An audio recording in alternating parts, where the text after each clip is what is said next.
அதிகாரத்தில் இருக்கும்போது மக்களின் பிரச்சனை என்னவென்றே தெரியாமல் ஆட்சி செய்து கொண்டிருந்திருக்கார்கள். ஆட்சி முடியும் போது உங்களின் கனவு என்ன என்று கேட்கிறார்கள்.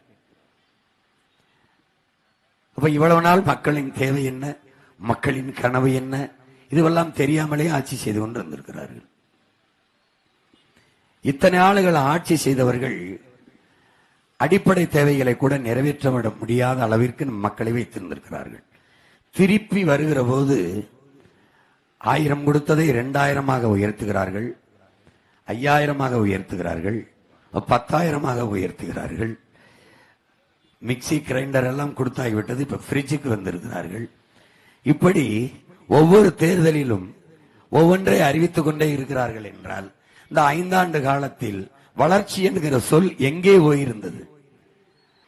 ஆனால் இதில் எந்த கட்சி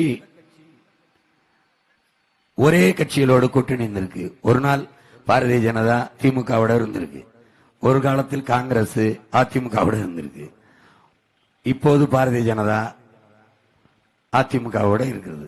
இவர்கள் மாறி மாறி ஒரு தேர்தல் வெற்றிக்காக, அற்ப தேர்தல் லாபத்துக்காக கோட்பாடுகளை மாற்றி கூட்டணிகளை மாற்றிக்கொண்டே இருக்கிற